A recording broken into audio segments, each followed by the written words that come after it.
नमस्कार, आपका स्वागत है। अगर हम जीवन की बात करें और उसमें पेड़ पौधे और हरियाली शामिल ना हो तो ये ठीक वैसी ही बात होगी जैसे बिना तालाब के कमल के फूल। हम अगर ताजी हवा ले रहे हैं, बारिश का मजा ले रहे हैं, तो ये केवल पेड़ पौधों के कारण ही है।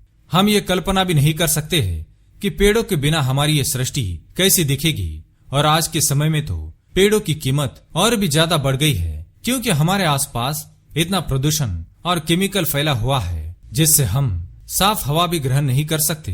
ऐसी परिस्थितियों में हमारे घरों में भी हमें कई तरह के पेड़ पौधे अवश्य लगाने चाहिए। और तो और ये पेड़ पौधे हमारे घर की सुंदरता भी बढ़ाते हैं, लेकिन कई बार हम हमारे घर को सजाने के लिए ऐसे कई पेड़ पौधे खरीद कर लाते हैं, लेकिन कई बार हम ये पेड़ पौधे दूसरों से भेंट में लेते हैं अथवा दूसरों को भेंट में देते हैं।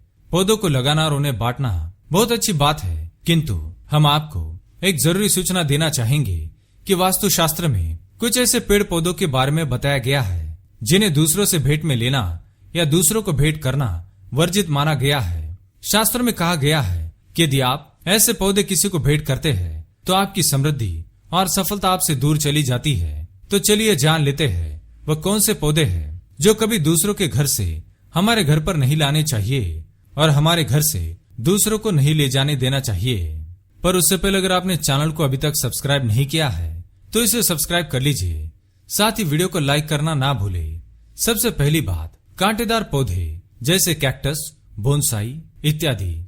आजकल चलन है कि घर में या ऑफिस में हर जगह कांटेदार पौधे लगाए जाते हैं और तो और लोग ऐसे पौधे दूसरों को भेंट में देते हैं, किंतु ऐसे कांटेदार पौधे राहु को आकर्षित करते हैं और आपके आसपास की नकारात्मक ऊर्जाओं को आकर्षित करते हैं, आपके मन पर गहरा प्रभाव डालते हैं।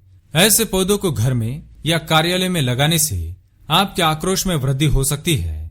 आपके निर्णय लेने की क्षमता पर इसका असर हो सकता है। घर में क्लेश का माहौल बन सकता है। ऐसे पौधों को घर में लगाने से और भेंट में लेने से सदैव परहेज करना चाहिए। कोई जानबूझकर भी आपको कांटेदार पौधे नुकसान पहुंचाने के लिए दे सकता है, इसलिए ऐसे पौधे कभी दूसरों से भेंट में ना ले। दूसरे हैं मीली के फूलों का पौधा। मीली के फूल काफी सुंदर गुलाबी रंग के होते हैं, किंतु इनके पत्तों से एक सफेद रंग का पदार्थ निकलता है जो काफी हानिकारक माना गया है। शास्त्रों में बताया गया है कि मीली के फूल पाताल में पाए जाते हैं, जिसके कारण दानवों को यह अति प्रिय है। इसलिए यदि आप इसे अपने घर में लगाते हैं तो नकारात्मक ऊर्जाएं आपकी तरफ आकर्षित होंगी। इतना ही नहीं, माना जाता है कि इन पौधों को लगाने से या किसी से भेंट में लेने से आपके घर में नकारात्मक शक्ति का वास होता है और आपकी आर्थिक उन्नति रुक जाती है। शायद ही आपने कभी महसूस किया होगा कि इस पौधे के आसपास होने से आपका मन भी विचलित होने लगता है। तीसरा है मनी प्लांट। अब आप सोचेंगे मनी प्लांट तो शुभ होता है, किंतु मनी प्लांट का पौधा तभी असर दिखाता है जब आप इसे कहीं से चुरा कर लाते हैं। जी हाँ, यदि आप इसे खरीद कर लाते हैं या कोई आपको इसे भेंट करता है तो आपके लिए यह पौधा शुभ परिणाम नहीं देगा, या हो सकता है कि इसके दुष्प्रभाव आपको सहन करने पड़े। मनी प्लांट का पौधा कहीं से चुरा कर लाने में कोई बुराई नहीं है। कुछ पत्तों को तोड़ने से इसका कोई नुकसान नहीं होता है। आप इस पौधे को अपने मित्र के या रिश्तेदार के घर से चुपके से तोड़कर लेकर आए, तभी आपको ये पौधा अधिक लाभदायी साबित होगा। चौथी बात, पान के पत्ते। हम सभी जानते हैं पान के पत्ते हर शुभ कार्य में उपयोग किए जाते हैं। पूजा हो, यज्ञ हो, हवन हो या गृह प्रवेश हो, किसी भी तरह का शुभारंभ हो, उसमें पान के पत्ते काम आते हैं। लेकिन यह बात ध्यान में रखें कि पान के पत्ते के पौधे को घर में लगाना नहीं चाहिए और ये पत्ते भी कभी किसी से भेंट में नहीं लेने चाहिए। यह आपके लिए अशुभ परिणाम ला सकते हैं।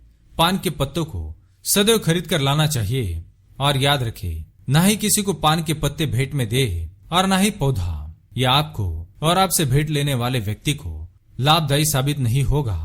पांचवा है पीले फूलों का पौधा। हम फूल के पौधे को यदि किसी को भेंट करते हैं तो आपकी लक्ष्मी उस पौधे के साथ चली जाती है। पीले फूल माँ लक्ष्मी को अत्यंत प्रिय है। आप कोशिश करें कि आप ये पौधा अपने घर में दक्षिण दिशा में लगाएं, जिससे माँ लक्ष्मी जी का आगमन आपके घर में हो पाए। किंतु इस पौधे को कभी किसी को भेंट में ना दे। तो दोस्तों, ये थे वो पेड़ पौधे जो हमें कभी दूसरों से भेंट में लेने नहीं चाहिए और ना ही दूसरों को देने चाहिए। अगर ये जानकारी आपको अच्छी लगी तो वीडियो को लाइक करें, कमेंट में जय मां लक्ष्मी लिखना ना भूले, साथ ही चैनल को सब्सक्राइब करें। धन्यवाद।